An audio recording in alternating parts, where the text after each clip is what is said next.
गरीब दर्जी की बेटी बनी न्यूयॉर्क के डिजाइनर खानदान की बहू। बेटा रीना, गांव की कांति मौसी आएंगे ना तो ये ब्लाउज उन्हें देकर 100 रुपए ले लेना। केवल 100 रुपए? बाहर सिलाई 300 रुपए से शुरू होती है माँ। 300 में बाहर रेडीमेड ब्लाउज भी मिल रही है। लोगों को जब सिला सिलाया मिलेगा तो क्यों ही कोई हमारे पास आएगा, इसीलिए सिलाई 300 से 100 रुपए करनी पड़ी बेटा। जब से ये रेडीमेड कपड़ों का कल्चर आया है, हमारे दर्जी की दुकान पर तो लोगों का आना ही बंद हो गया। कोई सिलवाकर कपड़े पहनना पसंद ही नहीं करता है। एक समय था जब हमारी दुकान के सामने लोगों की लाइन लगा करती थी कपड़े सिलवाने के लिए। याद है सावित्री जी? जिसके बाद पवन और सावित्री जी ख्यालों में खो जाते हैं। अरे पवन भैया, जल्दी से मेरा कुर्ता सिल दो, मुझे कल बगल के गांव में जाना है। मेरी साड़ी में गोटा लगा देना सविता दीदी, और हाँ, ब्लाउज का गला थोड़ा खुला रखना, पैक गला मुझे पसंद नहीं।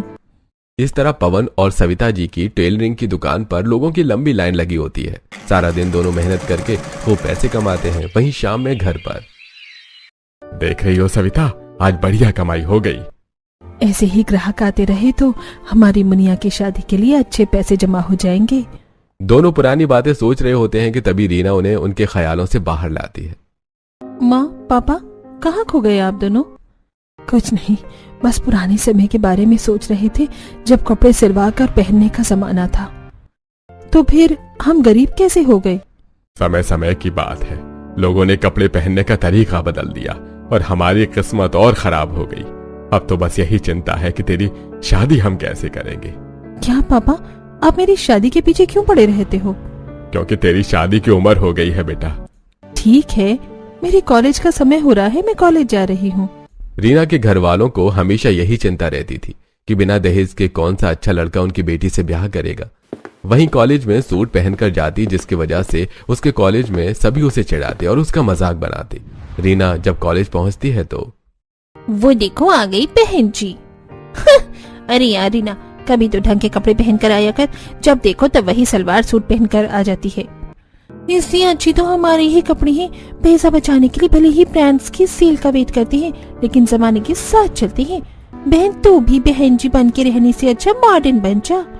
ये गंवार की गंवार ही रहेगी। पापा दर्जी है लेकिन ढंग का कपड़ा सिलना नहीं जानती, और मैडम ने अपकमिंग डिजाइनर शो के लिस्ट में अपना नाम ऐड किया है।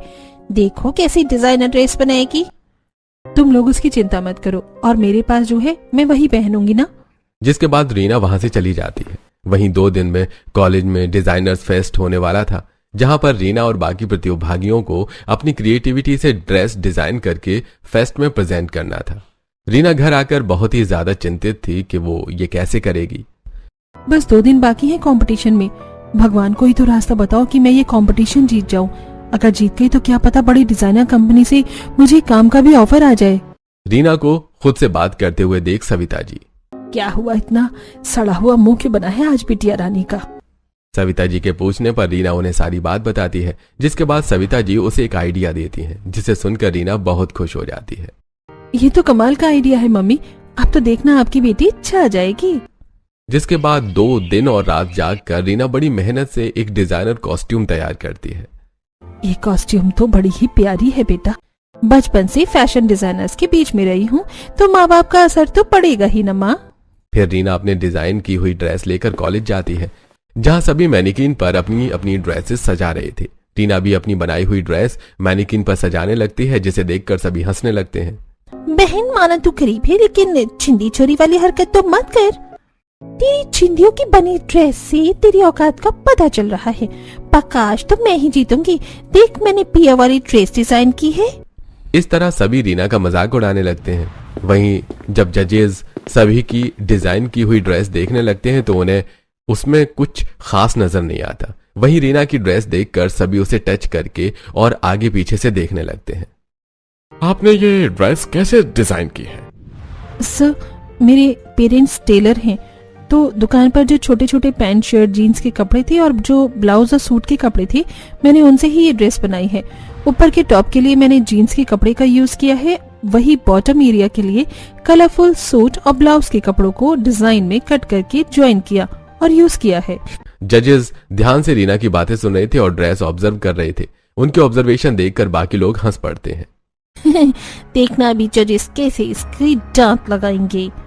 वहीं जैसे डिजाइनर ऑफ द फेस्ट का अनाउंसमेंट होता है सभी हैरान रह जाते हैं। आज की डिजाइनर ऑफ द फेस्ट है मिस रीना अग्रवाल। ये सुनते ही आधे लोग जोरों से तालियां बजाने लगते हैं तो आधे लोग हैरान रह जाते हैं। किसी को उम्मीद भी नहीं थी कि एक गरीब दर्जी की लड़की इतना बड़ा फेस्ट जीत जाएगी। जिसके बाद जजेस रीना को ट्रॉफी, मेडल और सर्टिफिकेट से सम्मानित करते हैं और प्रेस वाले उसकी फोटो खींचते हैं। जिसके बाद रीना की फोटो हर जगह न्यूज़पेपर में आती है और सभी उसकी खूब तारीफ करते हैं। वहीं राजीव, जो कि न्यूयॉर्क के डिजाइनर खानदान का बेटा था, वो हाल ही में बिजनेस के काम से इंडिया आया होता है। एक दिन जब रीना अपनी टेलरिंग की दुकान पर कपड़े सिल रही होती है तभी सामने चाय की टपरी के पास खड़ा राजीव न्यूज पढ़ रहा होता है। उसे रीना की न्यूज दिखती है। कितनी कमाल लड़की है, गरीब दर्जी की बेटी होकर बिना 1 रुपया खर्च किए कितना बड़ा काम कर गई। और ये देखो, यहाँ लोग अपनी फैमिली के साथ बस कपड़े सिलने में बिजी हैं। ऐसा कहकर जब राजीव दर्जी की दुकान में देखता है तो वो कोई और नहीं बल्कि रीना ही थी। ये देखकर राजीव हैरान हो जाता है और रीना की मेहनत और उसकी मासूमियत देखकर राजीव पहली ही नजर में उसे अपना दिल दे बैठता है। जिसके बाद वो अपने पेरेंट्स को न्यूयॉर्क फोन करके सारी बात बताता है। बेटा, आर यू मैड? तुम अभी इंडिया गए, अब तुम्हें शादी के लिए लड़की पसंद आ गई? मॉम, आप ही तो कहती थी कि शादी कर लो, लड़की पसंद है तो बताओ। अब तो बता रहा हूँ, मुझे रीना बहुत पसंद है। She is too simple and talented. हम न्यूयॉर्क के डिजाइनर खानदान से बिलोंग करते हैं, ऐसे कैसे किसी गरीब दर्जी की बेटी को अपनी बहू बना लूं? सानिया जी अपने बेटे को बहुत समझाती हैं लेकिन वो नहीं मानता। जिसके बाद सानिया और देवेश को इंडिया अपने बेटे की होने वाली दुल्हन देखने आना ही पड़ता है। सानिया और देवेश रीना के घर जाकर रिश्ते की बात करते हैं। हमने तो कभी सोचा भी नहीं था कि इतने बड़े घर का रिश्ता हमारी बेटी के लिए आएगा। अब हमारे बेटे को आपकी बेटी पसंद आ ही गई है तो क्या कर सकते हैं। अब तो बस बहन जी शादी की डेट निकलवाइए और हमें अपनी बहू को ले जाने की आज्ञा दीजिए। ठीक है समधी जी।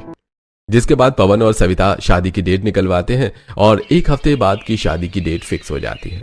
अब घर वालों को बेटी के लहंगे की चिंता सताने लगती है। हम भले ही गरीब हैं लेकिन दर्जी हैं पापा, क्यों चिंता करते हो? जब हम पास सिलाई का हुनर है तो सब हो जाएगा, माँ ने ही तो सिखाया है।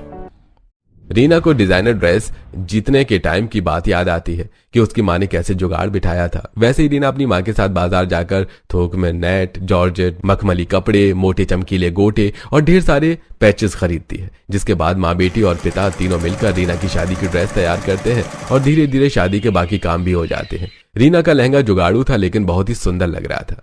अब शादी वाला दिन भी आ जाता है। ससुराल से ढेर सारे कपड़े, गहने और शादी का डिजाइनर लहंगा आया था। रीना मायके के लहंगे में फेरे लेती है और ससुराल के लहंगे में उसकी विदाई होती है, जहां सारे मेहमान खूब तारीफ करते हैं। मानना पड़ेगा, लड़के वाले तो डिजाइनर खानदान के हैं लेकिन लड़की वालों ने भी कमी नहीं छोड़ी। बेटी की शादी को स्पेशल बनाने में बहुत बढ़िया है दोनों ही लहंगे। जिसके बाद गरीब दर्जी की बेटी रीना की अपने मायके से विदाई होती है। ससुराल वालों के साथ रीना फ्लाइट में बैठकर सीधे न्यूयॉर्क पहुंच जाती है। न्यूयॉर्क की ऊंची इमारतें, चौड़े रोड और बड़ी बड़ी गाड़ियां देखकर रीना हैरान हो जाती है।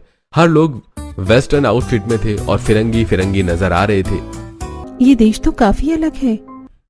हरी चिंता मत करो, धीरे धीरे तुम यहाँ ढल जाओगी। जिसके बाद कुछ ही देर में अपनी लंबी सी कार से राजीव और रीना अपने बड़े से मेंशन में दाखिल होते हैं, जहां पूरा न्यूयॉर्क का डिजाइनर खानदान नई बहू के स्वागत में हाजिर होता है। अरे वाह भाभी, नई भाभी तो आज चांद का टुकड़ा लग रही है। अब नई भाभी को नजर मत लगा, हट आरती उतारने दे बहू की। आरती उतारू रे मैं तो अपनी दर्जी बहू रिया की, नए घर में तुम्हारा स्वागत है मेरी गरीब दर्जी बहू। सास के आरती उतारने का तरीका और गरीब घर की बेटी का ताना सुनकर बहू समझ जाती है कि सासू माँ अब भी उससे नाराज है।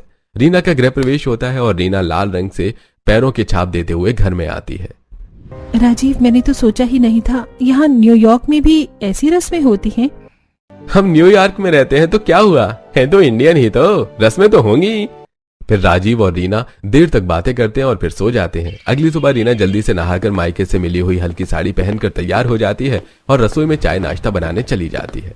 तभी सास सानिया और जेठानी मीनल वहां आती है। इतनी सुबह तुम रसोई में क्या कर रही हो? माँ जी, आज मेरी पहली रसोई है ना, और मैंने सोचा सुबह सबके लिए बढ़िया सा चाय नाश्ता बना दूं। जिस खानदान के अकॉर्डिंग कपड़े पहनने का सेंस नहीं है, ये हमारी पसंद का चाय नाश्ता बनाएगी? ऐसी बात नहीं है दीदी। फिर कैसी बात है बताओ, कौन सी मंगल बाजार से ली है तुमने ये?